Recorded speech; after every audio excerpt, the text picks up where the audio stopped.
మీకు ఈ వీడియో నచ్చినట్లయితే వీడియోని లైక్ చేయండి. లక్కీ లక్ష్మితో మాట్లాడుతూ ఉంటే ఇప్పుడే వాటర్ తాగి వస్తానని మిత్ర అక్కడి నుంచి వెళ్ళిపోతాడు. లక్కీ లక్ష్మితో పూర్తిగా ఫోన్ మాట్లాడుతుంది.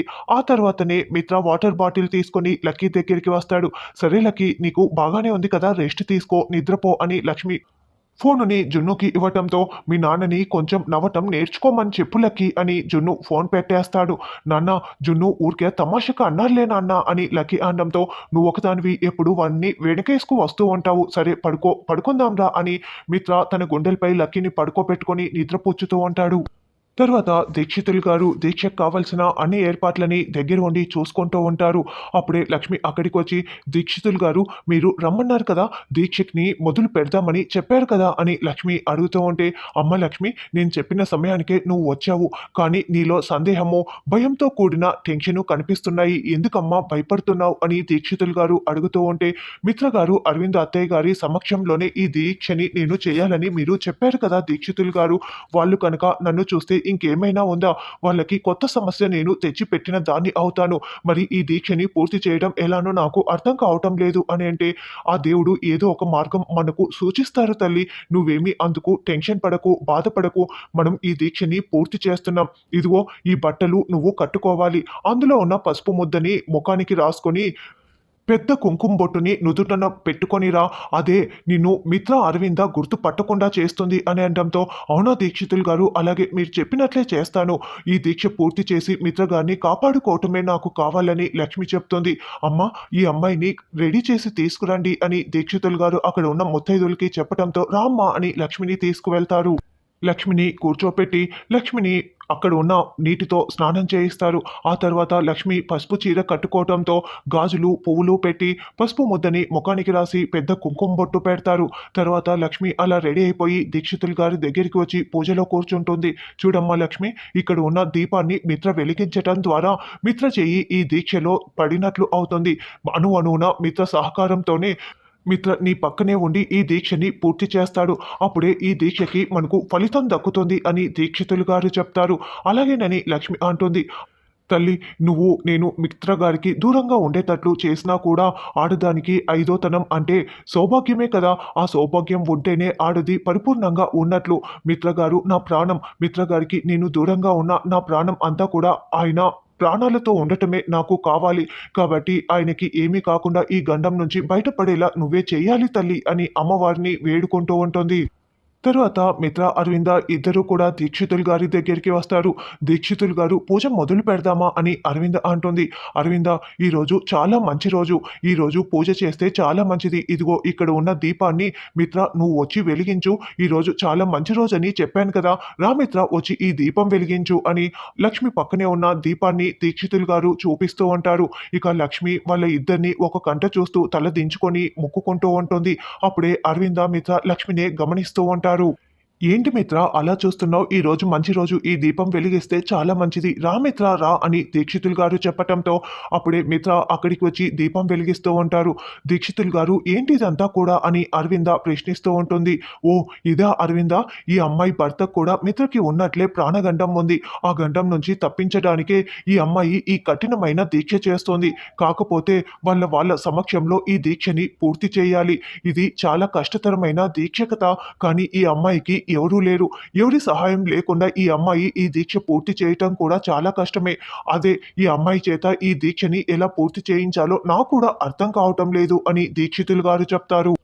చూడమ్మా, ఈ మట్టి కలశాన్ని నువ్వు తలపై పెట్టుకోవాలి, చూడండి మీరు కోనేటి దగ్గరికి వెళ్ళి నీళ్లు తీసుకురండి అని అక్కడ ఉన్న ముత్తైదులకి దీక్షితులు గారు చెప్పటంతో అలాగేనని అక్కడ ఉన్న ఆడవాళ్ళు అక్కడి నుంచి వెళ్ళిపోతారు. అప్పుడే లక్ష్మి అక్కడ ఉన్న మట్టి కలశాన్ని తలపై పెట్టుకుంటుంది. అయితే కింద ఉన్న మూకుడిని తీసుకోలేక అందుకోలేకపోతూ ఉంటుంది. అప్పుడే మిత్ర అరవింద ఇదంతా చూస్తూ ఉంటారు. ఇక లక్ష్మి దానిని నిలబడి ఆ మట్టి కలశం కింద పడకుండా అందుకోలేకపోతూ ఉంటుంది. మాటి మాటికి ప్రయత్నిస్తూనే ఉంటుంది. అది చూసిన మిత్ర, దీక్షితులు గారు, ఈ అమ్మాయి అయిన వాళ్ళ స్థానంలో మేము ఉండి ఈ దీక్షని పూర్తి చేయొచ్చా? ఈ అమ్మాయికి మేము అలా సహాయం చేయొచ్చా?" అని మిత్ర అనడంతో, "తప్పకుండా మిత్ర, తప్పకుండా పూర్తి చేయొచ్చు. అయితే ఒక్కసారి నువ్వు వీటిని చేతిలోకి తీసుకున్న తర్వాత దీక్ష పూర్తయ్యే వరకు నువ్వు చెయ్యి వదలకూడదు. అలా సహాయం చేస్తానంటేనే నువ్వు మొదలుపెట్టు మిత్ర" అని దీక్షితులు గారు చెప్పటంతో, "అలాగే తప్పకుండా పూర్తి చేస్తాను. చివరి వరకు ఉంటాను" అని మిత్ర అంటాడు. అయితే ఇక్కడ ఉన్న మూకుడులన్నింటినీ కూడా ఆ కలశంపై ఒకదాని తర్వాత ఒకటి పెట్టేసి, చివరగా ఈ దీపాన్ని ఆ చివరి మూకుడుపై పెట్టు మిత్ర అని దీక్షితులు గారు చెప్తారు. అలా మిత్ర మట్టి కలశం పైన ఇంకొక 2, 3 కలశాలను పెట్టి చివరగా దీపం పెడతారు. "అమ్మా చూడమ్మా, ఇప్పుడు నువ్వు గుడి చుట్టూ 108 ప్రదక్షిణలు చేయాలి" అని దీక్షితులు గారు చెప్పటంతో, "ఏంటి 108 ప్రదక్షిణలా? ఈ అమ్మాయి చేయగలదా అన్ని ప్రదక్షిణలని?" మిత్ర అంటాడు. "చేయగలదు మిత్ర. ఆ అమ్మాయి తన భర్త ప్రాణాల్ని కాపాడుకోవటం కోసం ఏమైనా చేయగలదు. ఆ అమ్మాయికి ఆ శక్తి కూడా ఆ అమ్మవారే ఇస్తుంది" అని దీక్షితులు గారు చెప్తారు. అయితే ఇప్పుడు ఈ అమ్మాయికి నేను ఏ విధంగా సహాయం చేయాలో చెప్పండి దీక్షితులు గారు, చేస్తానని మిత్ర అంటాడు. ఇప్పుడు ఆ అమ్మాయితో పాటి నువ్వు కూడా 108 ప్రదక్షిణలు చేయాలి మిత్ర అని దీక్షితులు గారు చెప్తారు. తన తల మీద ఉన్న దీపం అస్సలు గాలికి ఆరిపోరాదు. అది అడుగడుగునా రక్షించుకుంటూ ఆ దీపం ఆరిపోకుండా చూసుకోవాల్సిన బాధ్యత నీదే. ఆ అమ్మాయి వెనకే నడుస్తూ నువ్వు ఆ అమ్మాయి దీపం ఆరిపోకుండా చూసుకోవాలి అని దీక్షితులు గారు చెప్పటంతో, అలాగనని మిత్ర అంటాడు. ఇక లక్ష్మి చేయిని పట్టుకొని లక్ష్మి తలపై ఉన్న కలశాలని జాగ్రత్తగా పెట్టేసి మిత్ర అక్కడి నుంచి లక్ష్మితో పాటి కలిసి అడుగులు వేస్తూ గుడి చుట్టూ తిరుగుతూ ఉంటారు. లక్ష్మి మిత్ర పక్క పక్కనే అలా ప్రదక్షిణలు చేస్తూ ఉంటారు. అప్పుడే అరవింద, "దీక్షితులు గారు, ఎవరా అమ్మాయి భర్త కోసం ఇంత కష్టతరమైన దీక్ష చేస్తుందే? ఇటువంటి అమ్మాయిని నేను ఎక్కడా చూడలేదు" అని అంటే, భర్త కోసం పరితపించే ఆడవాళ్ళలో ఈ అమ్మాయి కూడా ఒక అమ్మాయి అరవింద. ఆ రోజు నేను అడవిలో ఉంటే భర్తకి కాపాడుకోవటం కోసం పరిష్కారం అడగటానికి ఒక అమ్మాయి వచ్చింది, గుర్తుందా? ఆ అమ్మాయే ఈ అమ్మాయి అని దీక్షితులు గారు చెప్తారు. భర్త కోసం ఈ కాలంలో కూడా ఇంతగా పరితపించే ఆడవాళ్ళని నేను ఇప్పుడే చూస్తున్నాను దీక్షితులు గారు. ఆ రోజు కూడా ప్రాణాలను సైతం లెక్క చేయకుండా అలా అడవిలోకి వచ్చిందంటే, ఈ కాలంలో కూడా భర్తని ఇంతలా ప్రేమిస్తోందంటే నిజంగా ఆ భర్త చాలా అదృష్టవంతుడు అని అరవింద అంటోంది. ఆ అమ్మాయి చేస్తున్న ఈ పూజలే తన భర్త ప్రాణాల్ని కాపాడుకుంటూ వస్తోంది అని దీక్షితులు గారు చెప్పటంతో, ఇంతగా కష్టపడుతున్న ఈ అమ్మాయి కోసం నా వంతు సహాయం ఏం చేయాలో చెప్పండి దీక్షితులు గారు, నేను ఏమైనా చేస్తాను అని అరవింద అంటుంది.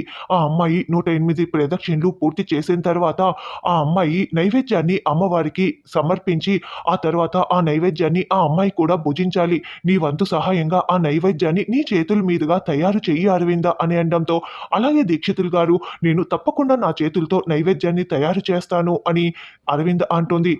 అప్పుడు నీ వంతు చెయ్యి కృషి ఈ పూజలో పెట్టినట్లు అవుతుంది. త్వరగా చెయ్యి అరవింద అని దీక్షితులు గారు చెప్తారు. తరువాత జాను రోడ్లో వెళ్తూ ఉంటే అప్పుడే చలమయ్య, "జాను టీచర్, జాను టీచర్" అని పిలవటంతో, "నువ్వా చలమయ్య, ఏంటి?" అని జాను పలకరిస్తూ ఉంటుంది. "జాను టీచర్, మీరు ఎప్పుడు మా ఇంటికి రాలేదు కదా. జున్ను కూడా మీ గురించి జాను టీచర్ చాలా మంచిది అని ఎప్పుడు ఏదో ఒక కబుర్లు చెప్తూనే ఉంటారు. ఇక్కడ మా ఇంటికి దగ్గరలోనే మీరు ఇప్పుడు ఉన్నారు కాబట్టి ఒకసారి వచ్చి కాఫీ తాగి వెళ్ళండి. నా చేత్తో ఒక మంచి కాఫీ ఇస్తాను" అని చలమయ్య అంటే, "ఇప్పుడు వద్దులే చలమయ్య, నేను ఇంకోసారి వస్తాను" అని జాను అంటుంది. అప్పుడు చలమయ్య, "అయ్యో, ఇంట్లో మా లక్ష్మమ్మ కూడా లేదు. జున్నుకి అసలే ఊసు పోవట్లేదు. ఒకసారి రావచ్చు కదా జాను టీచర్" అని చలమయ్య అనడంతో, "నువ్వు ఇప్పుడు ఏం పేరు చెప్పావు? లక్ష్మమ్మనా?" అని జాను అంటుంది. "అవును, మా జున్ను వల్ల అమ్మ పేరు లక్ష్మి. మీకు ఇంతవరకు ఆవిడ పేరు కూడా తెలీదా?" అని చలమయ్య చెప్పటంతో, "అంటే ఇంతకుముందు అర్జున్ వాళ్ళ పార్టీలో నేను లక్ష్మక్కని చూశాను. అంటే ఇప్పుడు జున్ను వాళ్ళ అమ్మ లక్ష్మక్కనేనా? లక్ష్మక్క కొడుకే జున్నునా? మా లక్ష్మక్క, ఇప్పుడు ఇతను చెప్తున్న లక్ష్మమ్మ ఇద్దరు ఒకరేనేమో. అయితే లక్ష్మక్క కొడుకు జున్నునే అయి ఉంటాడు. ఆ రోజు ఫంక్షన్‌లో లక్ష్మక్క కనిపించి మాయమైందంటే ఖచ్చితంగా లక్ష్మక్కనే అక్కడ ఉండి ఉండొచ్చు. ఒకసారి ఇంటికి పోయి చూస్తే సరిపోతుంది" అని జాను మనసులో అనుకుంటూ ఉంటుంది. "ఏంటి జాను టీచర్ ఇంతలా ఆలోచిస్తున్నారు? రావచ్చు కదా" అని అనడంతో, "అలాగే వస్తాను పదండి" అని జాను అంటుంది. తర్వాత అరవింద కట్టెలు పొయ్యి వెలిగించి నైవేద్యం ప్రిపేర్ చేస్తూ ఉంటే మిత్ర దూరం నుంచి షాకింగ్‌గా అరవిందని చూస్తూ ఉంటాడు.